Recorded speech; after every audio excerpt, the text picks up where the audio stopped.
Hey there, YouTube. As promised, I'm going to do a deck profile of the decks I'm currently playing. I was able to finish this one at Nationals, and it's quickly becoming my favorite deck. I've play tested a lot with it. Most of the games I've play tested were close games, even against top tier decks. The only deck this had problems with is Kagero. The reason being is Kagero's ability to snipe out rear guards just stops this deck dead in its tracks. And I'm not going to hold you in suspense anymore. The deck I'm talking about is Arbros Dragon. It likes to have multiple copies of the same card on the field, and Kagero just says no to that. So basically, I'm at the point where if I see a Conroe, I just pretty much say, you got this, shake their hand and say good game. So it's that bad. I yet to win a game against Kagero unless they drew bad, which is highly unlikely. But so yeah, we're starting Vanguard is Arbros Dragon Ratoon. Let's get into the triggers. I run 4 crit. Only 4 crit. I do like the aggressiveness of the crit trigger and the surprise factor.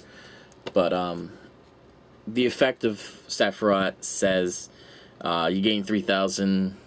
When you're at 4 damage, you gain 3,000 for every other copy of the same card on the field. All of your rear guards get it.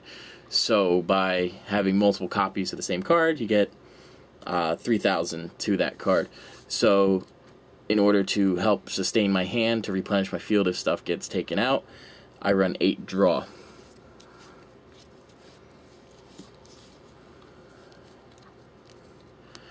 So, help replenish the hand as well as the 5,000 power. Can't go wrong there. More of a defensive trigger than an offensive trigger, but hand size does matter with this deck. Lastly, 4 heals. So, alright, grade 1s. I do it in all my decks. You should know by now, 4 perfect guards. I mean, why not? I mean, it's pointless to run less than 4. So, then next we got 4 Arbros Dragon Branch. He says basically when he rides the 0, search for the 2 or 3 from the top 7. Yeah, you can't go wrong with that. So yeah. Now, I do have a 1 of in this deck. Unfortunately, it's not a great card, but it helps early game if I can get it. It's more of a space filler. I haven't found anything to really say, oh my god, that's perfect in there. So I run 13 1s and 12 2s just to help with the numbers. So there had to be a 1 of. Even if it was 9 3s, there'd have to be a 1 of. So the 1 of I decided to go with is Lady of the Sunlight Forest. You know, rest or discard a card, draw a card. Helps with the hand, as well as not bad. 7k booster is not bad. Unfortunately, she will never get the additional 3,000 because I do only run 1 of her. And lastly, on the grade 1s, we got 4 dragons. 4 of the 8k vanillas. So if I have 2 or more on the field, they become 11k boosters. You cannot go wrong with that. Alright, into the grade 2s. I run 12 grade 2s. We'll start off with 4 Arbros Dragon Timber. Alright. When he rides the 1, when he rides on top of the 1 activates. It allows you to search your deck for a copy of a card you already have on the field other than himself. So say I had a Corella Dragon on the field, I can just add another one for free. Really nice effect. Can't go wrong there. So 4 Corella Dragon. Next, 4 Maiden of the Rainbow Wood.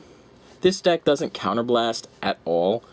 So the pressure of an 11k attacker with the 3,000 from Sephiroth, and the possibility of drawing, makes my opponent want to block it more so than not. So 4 of her. and, well, actually technically 8 of her, because I also run 4 Glass Bead Dragons. They're exactly the same card. Counterblast 2, when it hits, draw a card. Simple as that. No counterblasting other than those 2 cards in a deck.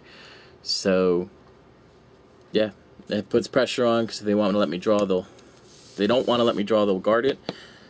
Otherwise, I draw a card for counterblasting 2. I mean, really, added effect, can't go wrong there. And finally, into the grade 3s, we're going for 3 Laurel, or 4 Laurel, sorry. 4 Laurel. She gains 2,000 when she attacks a Vanguard, right? Yeah. Yeah, when she attacks a Vanguard, she gets 2,000. So more free points. So if I have 2 copies of her, they're 15k attackers if they're attacking a Vanguard. Plus, put an 11k booster behind her, 26 to a Vanguard. That's still 1 to hit on, or that's 15 guard just to make it a 1 to hit on Dote. So this deck hits pretty hard. And lastly, for Arbros Dragon Sephiroth. When he rides the 2 activates. Mike calls it the cloning. So it also, the 2 activates when the 3 rides it, and get a copy of another card you have already on the field for free. And when you have 4 damage, all of your rear guards get, if there's another copy of the same card with the same name, that unit gets 3,000. So if you have the entire front row the same, the entire back row the same, you're getting 6,000 per column. You really can't go wrong with that. And plus, the artwork on these cards are amazing. I mean, Nectar has some really nice artwork.